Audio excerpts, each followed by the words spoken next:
C'est la rentrée.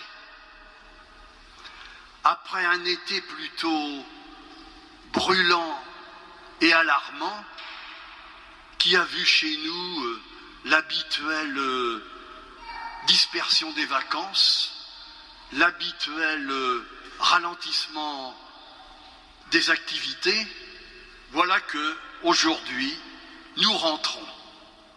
Et la rentrée est constitue toujours un événement qui change l'atmosphère générale et peut-être même notre atmosphère quotidienne. Les écoles ont réouvertes avec les collèges, les lycées, les facs. Les professeurs aussi ont repris avec tous les personnels des services qui vont avec. Et ce qui est vrai pour le monde scolaire l'est aussi pour toute notre vie en société. La vie économique, la vie sociale, la vie politique, la vie sportive, la vie associative, la vie municipale, la vie paroissiale aussi.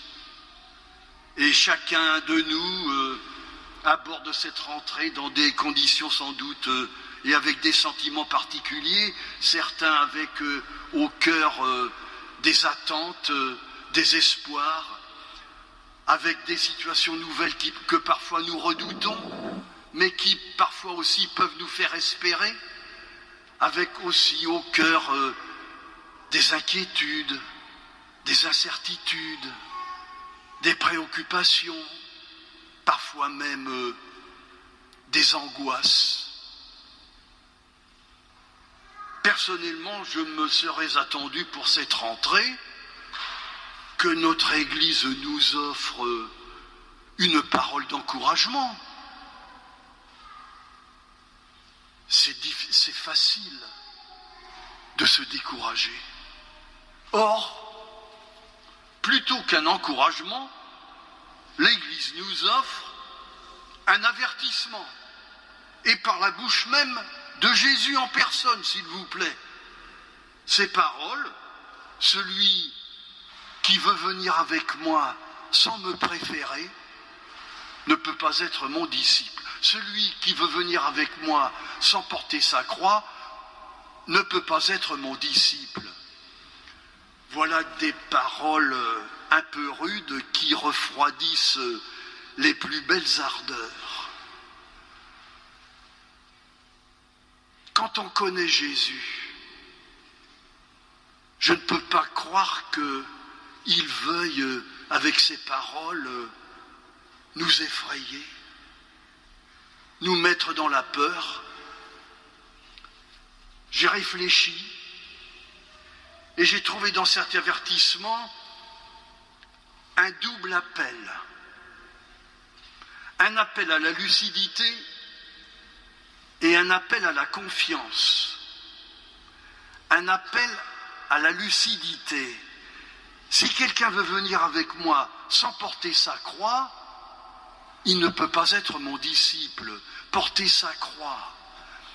La lucidité, c'est une attitude difficile, car elle nous pousse à regarder en face la vie réelle, même quand elle nous dérange, même quand elle nous prend à contre-pied, même quand elle nous angoisse et nous fait peur. Regarder en face, et c'est ce qui est arrivé à Jésus. Dans la deuxième partie de son ministère, il a essayé d'ouvrir les yeux de ses disciples sur ce qui se tramait en coulisses et qu'ils avaient de la peine à voir. Ce qui se tramait, c'est carrément que les autorités religieuses avaient décidé de l'éliminer physiquement, carrément. Mais eux, ils étaient obnubilés par l'attraction que Jésus exerçait sur les foules, qui était réelle. Ils étaient obnubilés par tout le bien qu'il faisait à tellement de gens. Il les remettait debout, il leur redonnait une espérance. Et ça les empêchait de voir le reste. Être lucide, c'est difficile. Être lucide sur notre société, sur notre Église. Si notre pape François a lancé un synode, c'est sans doute parce qu'il y a des choses qui ne vont pas bien à l'intérieur. Être lucide sur notre paroisse, être lucide. La lucidité, et puis un appel aussi à la confiance. Si quelqu'un veut venir avec moi sans me préférer, c'est pas une conscience vague, une confiance vague. Vous savez, comme on dit, après la pluie, il y a toujours le beau temps. Non, c'est pas cette confiance-là. C'est une confiance dans cette personne précise qui s'appelle Jésus de Nazareth. Sa manière d'être, ses paroles, bref, sa personnalité. La confiance, ça ne tombe pas du ciel. C'est comme notre santé. Nous faisons des exercices pour la maintenir.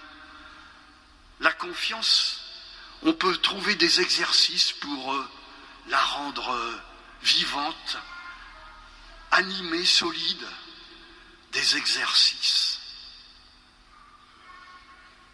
Pour terminer, je voudrais attirer votre attention sur le fait que la lucidité et la confiance, ça va ensemble, pas l'une sans l'autre. Parce que la lucidité toute seule, souvent, elle engendre du pessimisme, de la désespérance. Et puis, la confiance toute seule, elle peut engendrer aussi une insouciance, une illusion. C'est comme ce que nous faisons chaque messe ici autour de la table. De quoi nous nous rappelons? D'un double événement, la mort et la résurrection de Jésus. Pas l'un sans l'autre. La mort, être lucide. La résurrection, être confiant. On aimerait ressusciter sans passer par l'épreuve, naturellement. Mais si on est confronté à l'épreuve de la mort, être lucide, oui, mais en pensant aussi à la résurrection de Jésus, pas l'une sans l'autre. Essayons de vivre cette rentrée avec cette force de Jésus qui nous rende lucides et confiants.